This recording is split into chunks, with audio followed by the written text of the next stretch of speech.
Hello and welcome to episode 18 of the Ask About Wealth podcast. As regular listeners know, we promise to bring you many different types of guests and falling into two categories. One is professional people from the financial business, and the other are entrepreneurs who might be able to tell us their story, and in listening to their story might give you guys ideas of how you can meet your own entrepreneurial ambitions. Today I'm delighted to welcome Philly McMahon. Many of you will know Philly from his sporting career rather than his entrepreneurial career. 8 times All-Ireland winner, but on top of that, with Dublin of course, journalist, author, saxophonist, entrepreneur and charity worker. Welcome, Philly. Thanks for coming along. Thanks for having me. I couldn't even say saxophonist, whatever that word is. But yeah, play a little bit on the saxophone. Looking at that kind of profile, I mean, where do you find the time to do all of these different things, Philly? I suppose you just fall into kind of trying to balance out the different elements of your life. And at one point in my life, I actually had someone sit me down and show me how to balance things out and develop this thing called a default diary. And, well, you know, when I was playing gaff or Dublin, you know, you're probably putting about 40 to 50 hours a week into training and matches and nutrition and extra gym stuff. When that goes, then you've got this big void. So luckily enough, that was filled fairly quickly with my son Lennon and my wife. You know, if I'd put any more of that time away from them, I'd say I'd be divorced and it wouldn't be a good father. So, but yeah, I suppose the saxophone, which is a bit of a weird one in that, was created that if I could learn and play the saxophone, it meant I had balance, and if I had the time to actually pick it up on a daily basis or over the week, whatever it is. But if I couldn't play it and I couldn't practice it, it means something's out of place. So I'd start to look at the default diary, which is essentially just like a roster thing, like a timetable, where you'd colour code the different elements of your life. So blue would be in football, let's say, or gym or fitness. You'd have yellow for business. You'd have red for family. You'd have different colours for that made up your life, basically, or your lifestyle. And you step back and you look at the colours and which is dominant, and then you try change those colours to balance out as the weeks go on. So that took me a while, and there's still things I'm not really good at in terms of time management, in terms of balance. If you had your wife on here, she might have she'd say the opposite. view. It's very interesting you say that. I mean, there's that old expression, nobody lies on their deathbed wishing they'd worked more. You know, and that visual. So did you get that? You said somebody gave you that advice. Was that a professional somebody or was that a personal somebody? That was the business coaching that I got. A company that I worked with for a few years. I didn't study business in school or in college, and I organically fell into business through, you know, an opportunity, I suppose. But having that support not only helped kind of me understand what I was doing wrong in the business, but also like what could help me in my life, balance-wise. And do you still use that system today? When I need to, when I feel like I'm slipping a little bit, I would, because I kind of measured it out for a long time. It was something that actually definitely that helps within a marriage as well. Like, you know, that I could send my wife Sarah on the default diary. She'll see where the spare where time the red to was. do things. Yeah, exactly, yeah. And she'd fairly give me a slap on the wrist. Something. Yeah. But it's good to see what you're both doing and to definitely put quality time away for the things that really matter, which is the family and friends. Yeah, absolutely. Very good.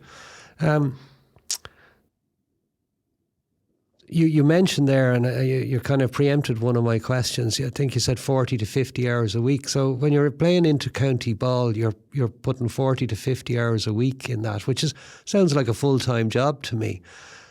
GAA, of course, is an amateur sport. How do you fund that in those? Yeah, it's very fortunate that when you play GAA, you're given opportunities to develop your career. So what I mean by that is a lot of GAA players will go to university. They'll do a degree, and based off, you know, if you're an employer and you're looking at a young person in front of you and they're GAA players, they've potentially got huge attributes that your company can benefit from, because they've got to a high elite level. Yes. So when you finish college, if you're going through college, there's the scholarships there for a lot of elite athletes, particularly in the GA world. And I suppose once you get to a stage where you can then find the career path you want, there's a lot of employers out there that will support you, particularly in Dublin. Now, people outside of Dublin mightn't like me saying that because there's other counties that mightn't have the workforce within that county that have to travel a little bit. But certainly we were very fortunate. I was very fortunate as a Dublin player, and the lads that I played with, that they were given opportunities to work in jobs that they wanted to, that they were probably good at, passionate about, and made good money from it. So and gave them the time. And gave them the time off to be able to focus on to their be career. elite, as you say. Because it is professional. Like, if you look at, I've worked in professional sports. Well, 40 to 50 hours a week sounds professional to me. It is. Well, you've got probably 6 hours a day to do whatever. Yeah, and then sleep. You're back to sleep, Yeah, but you're still thinking, you wake up at 5 in the morning, 6 in the morning, that's what's on your mind as soon as you get out of bed. Right, what am I doing today to make me excel tonight in training? Right. It's crazy. And that goes to diet, I suppose, and there must be a great discipline to that, is there? There must be huge sacrifice to that. Well, we always say that the sacrifice comes from the people around you, not really you, because you're playing the sport you love. Yeah. It's your wife, your partner, your family. Yeah, who miss you at dinner and stuff like that. Can't go to weddings. My wife would have been at plenty of weddings on her own, not me being there because I couldn't go. So they're the ones that really make the sacrifice. We just show up and play the sport we love. So, but just to give you a context of, like, if you wake up, when I was playing and I was at the kind of peak part of my career, in reflection, this was kind of, the norm. It didn't really feel different, but now I'm on the other side of the fence. I can see, looking in, geez, that's a bit mad. Like, I'd wake up in the morning, the first thing I do is I'd start working on my mindset. So I'd put my feet in the ground, I'd go into the bathroom and I'd look in the mirror and smile. And you mightn't think much of that, but that's the reset the head to go, right, be grateful for what you have and release them endorphins. So if you just smile tomorrow morning in the mirror, you'll feel stupid, but you'll laugh and you'll actually get a release of endorphins. And that's kind of setting yourself, this is the start. This is the first choice, is to smile in the mirror. The second choice, some people do different things. Like, there's a great example of a trigger from Richie McCaw, the great All Blacks captain. When he got out of bed, put his feet in the ground, he reset to be the best All Blacks captain possible. Like, so for my reset was a bit mad. It was a bit smile or a laugh in the mirror, and my wife was looking at me going, what are you doing? But then I get in a cold shower, building the stress mechanisms up in the body. So if I can get in a cold shower, whenever I'm stressed, my body's being able to capable of dealing with it. So, and that's for everyday life, not just sport. Yeah. So I get in a cold shower. I used to kind of walk my dogs to create movement and light into the body. I'd have in that pint of water I'd have for hydration, I'd add in apple cider vinegar, salt. I don't know the exact benefits of my body, but I was doing that for that. Then I go to work and I'm bringing my gear bag with me. So I'm in work, I'm thinking about what I'm eating, I'm thinking about how much I'm moving, I want to save energy. And what were you working at that stage? I've always been in the fitness industry. Okay. So since I'm 17, I've always been in the fitness industry. And so you go to training at about 5, half 5. I'm lucky again, my gym is in Finglas there. So we trained in DCU, travelled to DCU. It wasn't always we'd go to training at that early. It was over time, the culture got so strong with Dublin that lads were showing up earlier to get more bits done. So they were ahead of, like, the competition within the squad was massive. Yes. There was a time where I would arrive early enough. Like, training starts at 7:30 and you were going to training at 5:30. So you're arriving there, the car park's full. There's lads doing meditation in their cars, sleep and journaling. There's lads out practicing their frees, they're shooting. You go in and you're just like, I'm here at 5:30 and I'm still not as early as everybody else. They must be sleeping here. Yeah, it's incredible. Now, there's a part of that will probably get to a certain point where it's like these lads will start to kind of realise that, do you know what, you can't do that for so long, and the timeline of someone's career will get shorter. Yeah. Because you have to get to a point where other bits in life move on and you have to get, you have to do things. And I think COVID had an impact on a lot of intercounty players in regards to that, because they start realising, hold on, I can play sport, but I can do a lot more outside of sport. Yes. And you'll see recently some players that should be still playing are retiring, Yeah. Yeah, wow. Very interesting. I mean, you're kind of reading my mind here, because you mentioned elite sport, and I was going to ask you, what do you think are the characteristics that make you excel in elite sport that translate into entrepreneurship now and business? There's a massive crossover, and I think that's why there's so many kind of wellness events and stuff like that across in business and sport, you know. But there's so many that you could kind of contribute to benefiting from, whether it's sport or business, the other way around. Like for me, I always think business is a way, it's the best business people are the ones that solve problems best. And the best players on the pitch are the ones that can see into the future a little bit. So the best leaders I've worked with, I always say, would look into the future for the rest of the group. Right. So for example, some lads might be thinking of, right, okay, I have a job to do for the team. This is what I need to do. I need to focus on marking my man, keeping them scoreless, and then my contribution outside of that must be 100%. Others might be thinking, right, what happens if they get 2 scores? What do we do? Will I go down and pretend I'm injured? Will I slow the ball down? Will I calm the players around me? And they're the ones that think into the future. They're the leaders, and everybody has their place. And you'll probably cross from one to the other in your career. And you time. need all the positions, of course. Yeah. So being able to see that, and that's where we became really strong. We had so many of those players on the pitch that we could see what was about to happen, that we were adapting fast on the pitch. And that's the way business is. You know, with the current climate, you have to be able to adapt fast. You have to be able to see where the problems are coming and how can you get on top of them. Yeah. And how can you stay in a, like when you're talking about me particularly playing for Dublin and being in a kind of environment where there's massive pressure, and if you're playing a match in Croke Park and there's 82,500 people there, compared to you going, okay, Philly, you have to solve this problem in business. Yeah. It helps you so much, you know. And that's just my example. I'm sure there's loads of Dublin players or other inter-county players that will have their examples of how they've benefited in their career or in their business. You don't really see a massive amount in the group that I was with going into setting up their own businesses, you know, because they get such good jobs. Like Blair Brogan set up his own business. I don't really know if there's many more after that. Like a lot of them just went into kind of careers that they were getting really good jobs with and stuff like that. But that doesn't mean to say that they didn't take any attributes in business. They're still using it.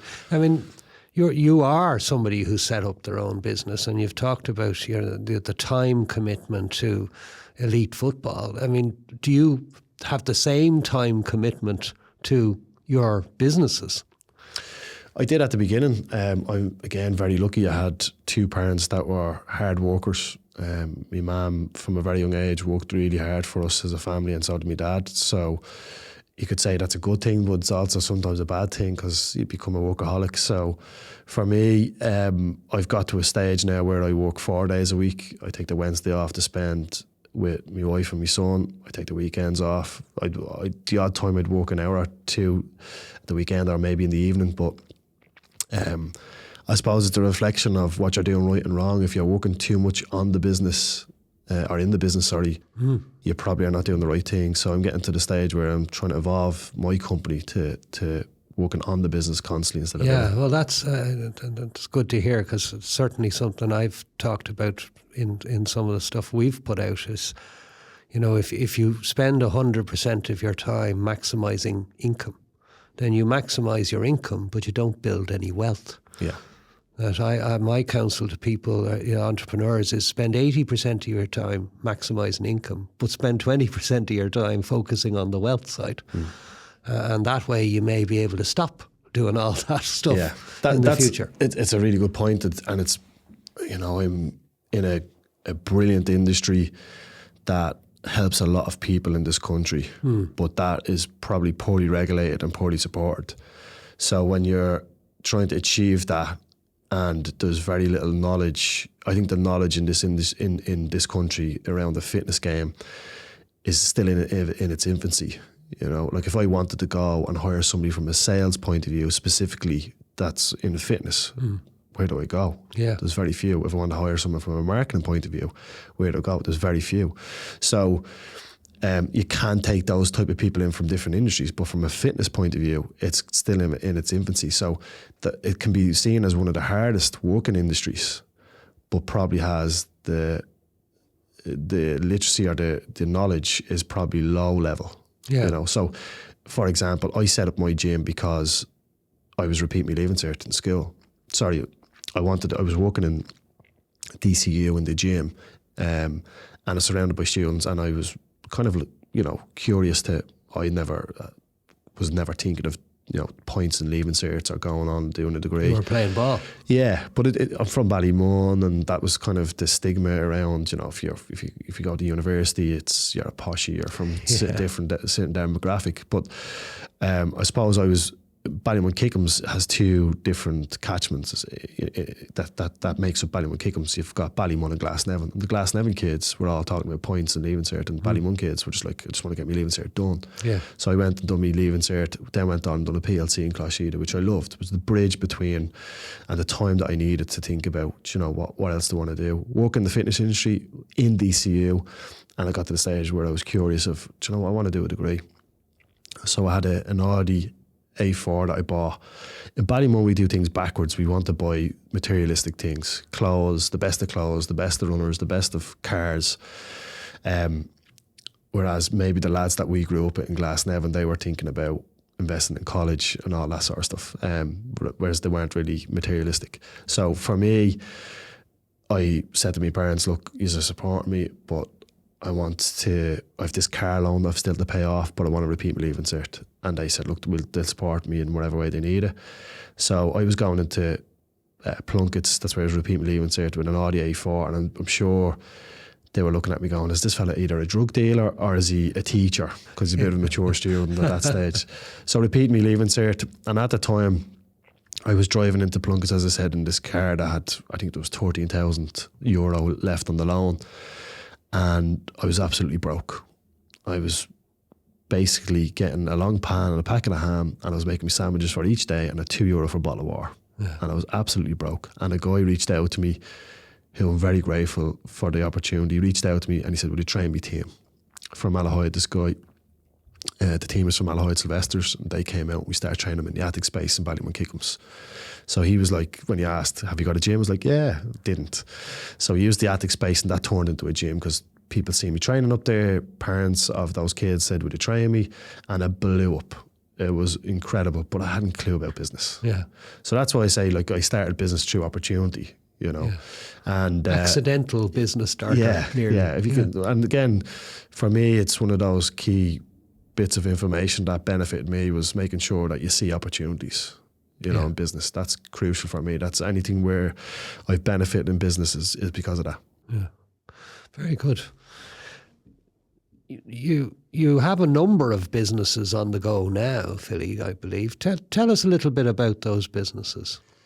So the baby is BDU 7. So I started that off in the attic space, as I mentioned, and we had a model, you know, we were the first kind of boot camp in Dublin that I know of. And we got to a stage where we had 60 odd people in a class. It was crazy. We had to use the actual GA pitch. It was that busy. And I was naive, I suppose, at that stage. Didn't have a clue about business. And I was making a lot of money. And I was naive to think that would last forever. And then what happened was people, obviously, members of my gym, people locally, seeing I was making good money. And they said, well, we're going to find out how he's doing it, and we're going to go off and do it. So then the market got saturated. I had 4 gyms at that stage in sports clubs, and we'd offset. The model was we'd offset the rent for training their teams. Did you, as you did that, was that a limited company? No, sole trader. Sole trader. Yeah, sole trader at that time. Limited company now, but we would. So a lot of the people that were members of the gym or people locally, as I said, they set up their own gyms, and members would have went with them. But we started off. The reason we worked really well was because it was personalised, small coaching-based gym. Yeah. And they told their friends, and when it got to a large scale, you're like, we're losing this personalisation. Yes, yeah. So eventually we consolidated into one big gym where we are now in Finglas, and we've turned that into a coaching-based gym. And it's going extremely well. We've changed the model 2 years ago, and it's it's made a massive difference. And so you've kind of focused on a niche market within the fitness market, as it were, as opposed to attracting everybody. Yeah, we try to attract the people that are goal orientated, which is a lot. So someone says, right, I want to feel better in my body, or when I look in the mirror naked, I want to feel confident in the body I have. The good thing about what we do is we have the systems and the structures over the 16 years that we can incorporate the model around them. Just they need to show up and get to the classes. Yeah. And we'll give them all the information they need and support and accountability. Whereas there's a lot of people that will go to maybe a commercialised self-service gym who won't get that attention, that realise, do you know what, I need someone more to support me and coach me. Yeah. So we love those commercialised gyms that I used to work in when I first got into the industry, because they don't give any of that. Yeah. So if you're a goal-oriented person... They just give you space. It's mad. If you were saying, like, I want to get leaner, the worst gym to go to is a commercialised gym, unless you're very educated and you're highly motivated for the whole year and whatever years you're going to be there for. So imagine signing up to a gym and saying, I want to get in shape, but you need to get three things. You need to have the training side of things, the nutrition, and the accountability. And if you don't have those three things, why would you give your money to a gym? So a commercialised gym, they just won't give you the training side. They'll just say, here, go in and use the space. Yeah. Right? Use the equipment, use the space. They won't give you nutrition, they won't give you accountability. So that's what we do. So that's your fitness business, Philly. And you also have a cafe business. Is that relatively new? Yeah, that's new. So Wobble is a cafe that we actually have connected to the gym. I've always been interested in the food industry. I'm a bit of a foodie guy. Before we had Lennon, myself and my wife would have went out quite regularly for food at the weekend. That was our kind of go-to thing. But yeah, I set up a company called Fit Food. I think it was 2012 maybe, and that was basically a ready-made meal company that you would buy meals delivered to your home and help you through convenience to stay on track and keep good nutrition. And eventually I merged it with a company called NutriQuick. And NutriQuick is probably more, it's very similar, but it's more based off the retail space. So so that's just there's three. There was four of us originally that were co-owners of NutriQuick, and I'm coming out of the company now soon. So I'd had an incredible journey with the guys, but I kind of got to a stage where I was doing. I fall into a trap of probably having too many pies, I suppose, and fingers in too many pies. So every so often I just need to pull back a little bit and focus on the baby, which is a gym. So we've got a really good goal with the gym to create a special place for staff, the community and the members. And for that to happen, we have to try to achieve a couple of different KPIs and goals that we have. So and Wobble obviously is the food. Did you bring in a partner to do that with you? A food partner, or does somebody with? Oh. Yeah, originally I had a food partner in Wobble at the start of it, and yeah, it went really well at the start. But then, as most businesses, they have the infancy stage. It's always really, really good, and it's doing good now. So it specialises in souffle pancakes. That's why it's called Wobble.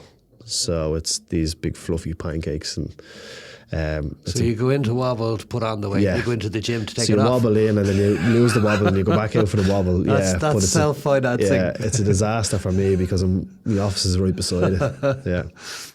Yeah.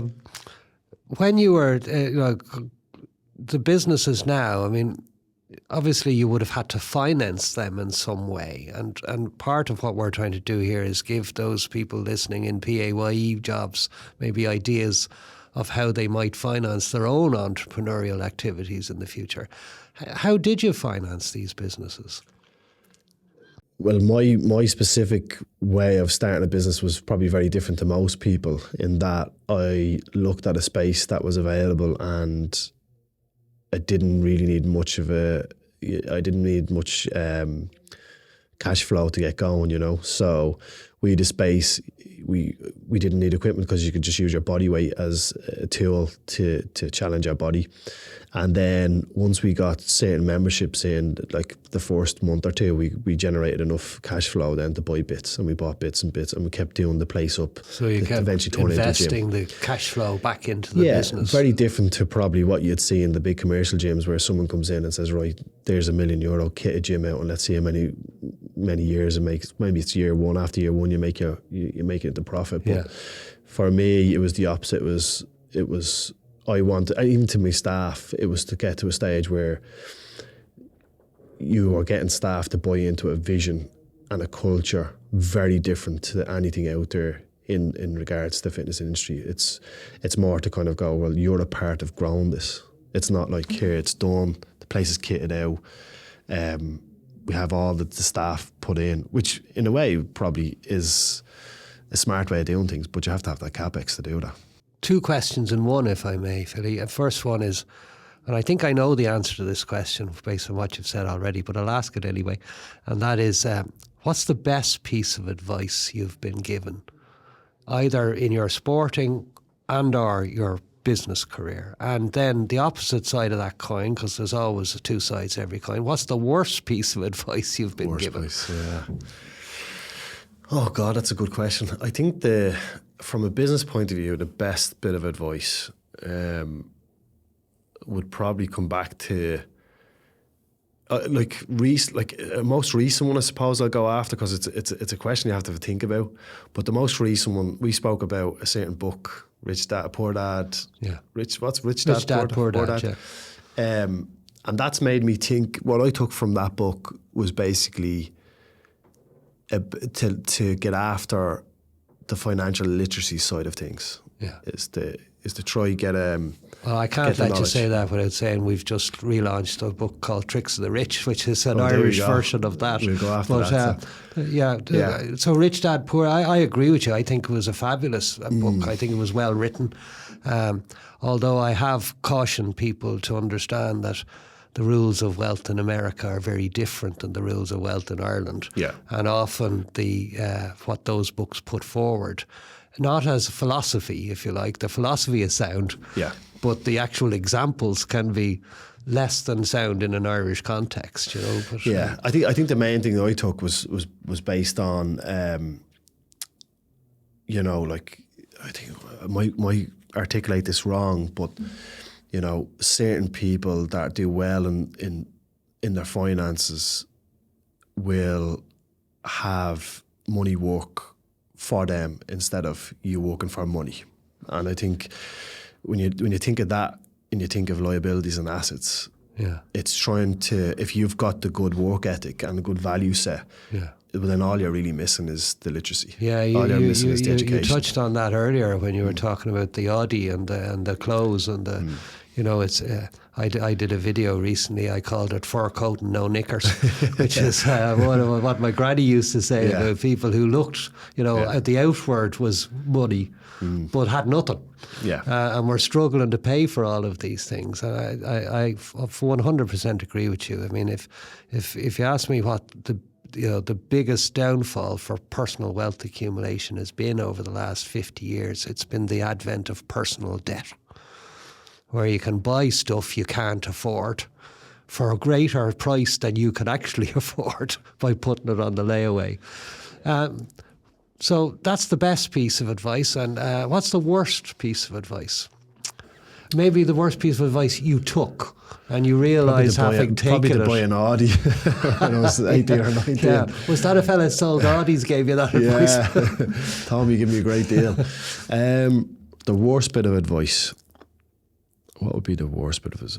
Like, I suppose there's ventures I've been in, and those ventures, you kind of sold the story of, you'll make this amount of money in this amount of years.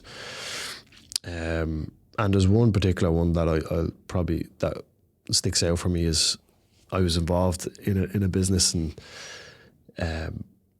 after, like, so my side of things was I had to look at the marketing side of things, and you were come in and percentage for this amount of work, and there was KPIs, and this is what you need to do, and But after a couple of years, there was no sign of this company selling.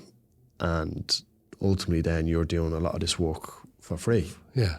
So For a promise. yeah. So that's probably the worst, but it didn't make a huge difference in me and my life, but it certainly, the amount of time you've put in would have, you could have put into something else, I suppose. Yeah. Well, I mean, and I suppose the other thing to say about that is we're all human. We all make mistakes, and in a way, often mistakes is how human beings learn stuff. I lecture in a private business college in Dublin sometimes. I was saying to the kids recently, think about how you learn to ride a bike. You learn to ride a bike by falling off a bloody bike, and getting back on and falling off again and fixing that bit, and eventually you're able to ride a bike. So in terms of that worst piece of advice, as you say, or that couple of years you invested somewhere, what did that teach you? Well, I would say if I was sitting across the same people, you would want something more. I'd say the deal would have been different. I'd say I would have looked for maybe a dividend along with the shares, upfront. Yeah, so that less of the profits on the back end. If nothing came out of it, you at least you got something, for the time that you've put in. Yeah, and value your time. Exactly. Suppose. Yeah, because that's all you have. That's well, like again, very luckily, if you play GAA at certain counties, you build a profile, and that profile helps in business. Like I had a product that I brought in from France, actually, me and another guy, and we brought it in on the basis that it was an EMS machine, Blue Tens it was called, and the reason I brought it in was at the time rugby players were using these EMS stimulation machines to activate the muscles that would take pressure off the joints. So if you had someone like, for example, Paul O'Connell, before the World Cup in England, he was struggling with his knees. Yeah. So he wasn't squatting heavy weights. So he'd basically be sitting down against the wall and getting stimulated by these machines to activate the muscle tissue. And the physio of the Irish rugby team was the same physio as Dublin. And so he said, do you have this machine? I had a big machine that covered the whole body, right? And he said, would you bring it down? So I brought it down to Carton House and brought it down, had it set up there, and the physio says, Paul, right, jump on it. So I'm not jumping on that yet. So he was waiting for someone to jump. So Sean O'Brien jumped on it. Right. And you normally have the kind of intensity up to about 60. And Sean O'Brien, like grey fella, he was like, lash her on, big farmer strength on him. And we put up to 90, and so it's stimulating the muscles, so it's shocking the muscles, and the muscles contract. And you see it because he's big lad, big unit, loads of muscle mass, and the whole body is shaking. He's like, put it up. Paul O'Connell's sitting down on the ground going, I'm not getting on that. And basically when this opportunity for this Bluetooth type EMS, a bit more advanced to what the Irish rugby players use, I went, I'm going to jump on that. The reason I'm telling this story is we brought it into Arnott's just before Christmas. Now, this is a few years ago. And I said, right, I'm going to have to push this product. So I done a load of media work around it. And I got a PR company to value the PR of what it would normally cost for a company to do it. Yeah. And it was €45,000. So somebody finally put a price on your time on and the PR face, value, as it were. Like if you were to put this product in a newspaper ad or €45,000 for about 4 weeks. Yeah, it was incredible. So when I got asked to go, that's the PR value of potentially, depends on who the player is and what they've done in their career, but that's the potential that's there. Wow. In terms of our business, financial advisory, I presume you've had to engage with financial advisors over the years. How have you found that process? And,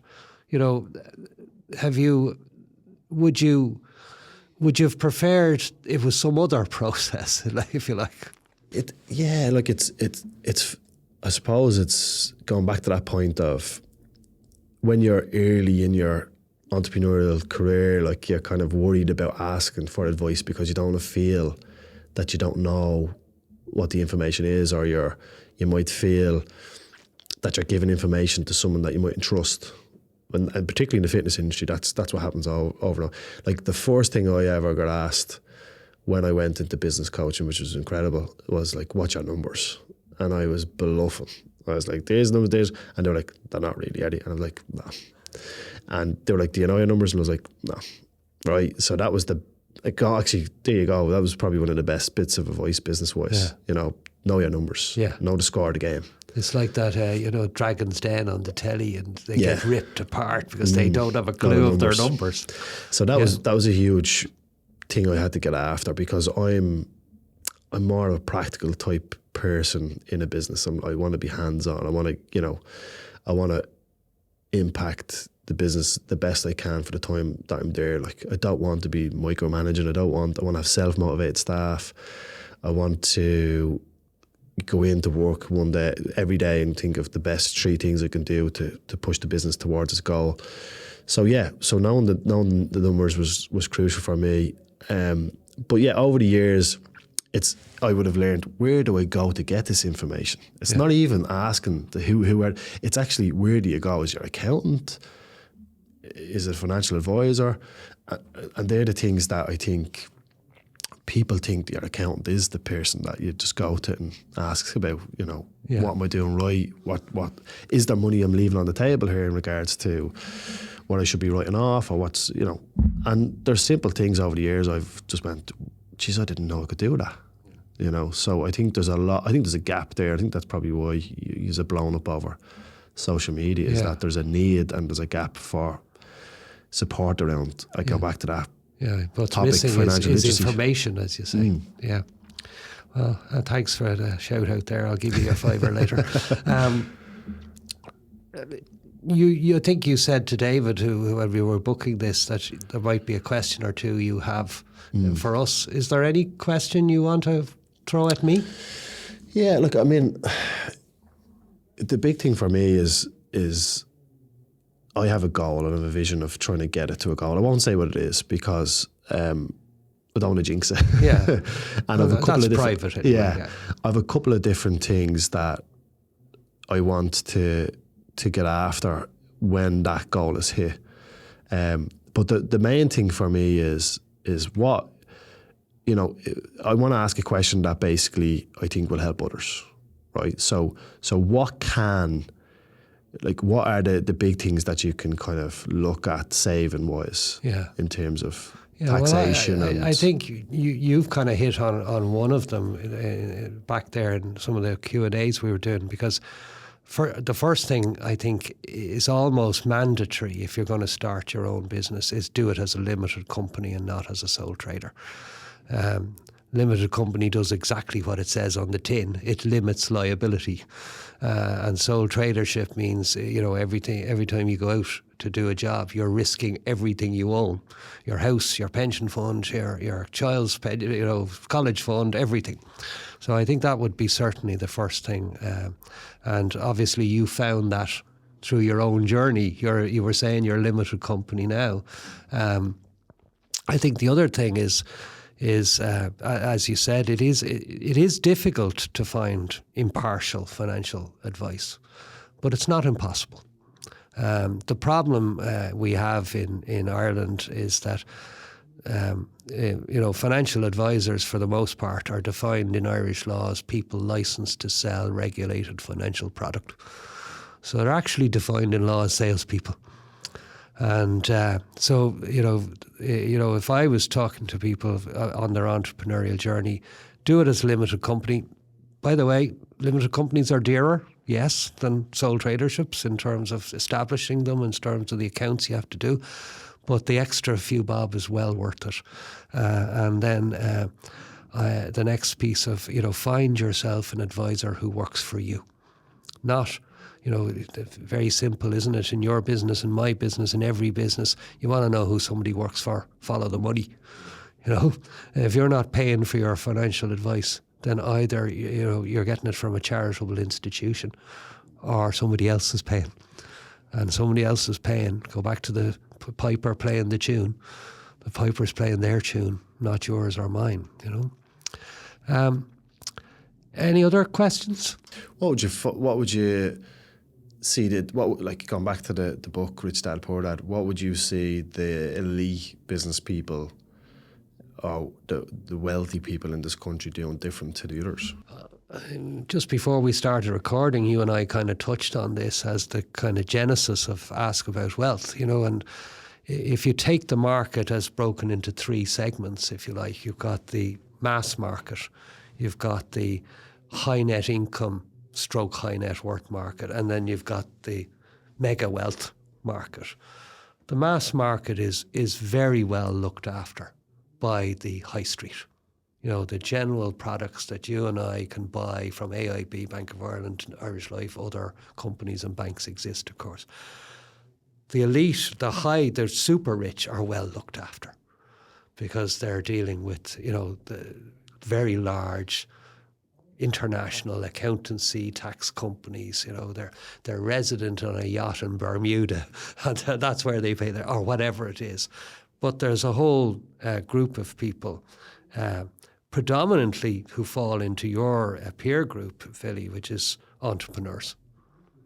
You're making good money, but you're paying an awful lot of tax, and you're finding it hard to get to that. You said you don't want to share your goal, but broadly speaking, I guess the goal is having enough to live the lifestyle you want to live, to play with Lennon, to spend time with your wife. Rich. Yeah. And the beauty of, whether we like it or not, in this world we live in, enough you can have a euro and cent value. And I think if you liken financial planning to a journey, the enough is the destination. So, like any journey, you go out tomorrow and you turn the key in your car and you don't know where you're going. You're going around in circles for the rest of your life. And that's with finances, what people do. And I think, the other thing they do is the fur coat and no knicker stuff, is just because a bank will lend you money to buy a car doesn't mean you should buy the bloody car, Once you have enough, buy any car you want. But be very conscious of what is enough, set that in a target. And we had on our previous podcast, we had a psychologist on. And it was interesting what you said earlier about the visual of the diary, the blue and the red and the yellow and stuff, because one of the questions I asked him was, why when human beings write stuff down, do they tend to do it more readily than when they don't? And his answer was, because we're making a contract with ourselves. We're promising ourselves. When you talk about your wife looking at the calendar, looking for the red, you've promised her that's her. And I just thought it was Lions and Skill for being bald. I was the class clown. So. Well, I mean, many of the greatest comedians in the world were the class clowns. There's nothing wrong with that. But well, look, hopefully, did that answer your question? It did, yeah. Okay. It only remains for me to thank you, Philly. It's been great to meet you. I know this will go down well because you are the sporting hero that you are.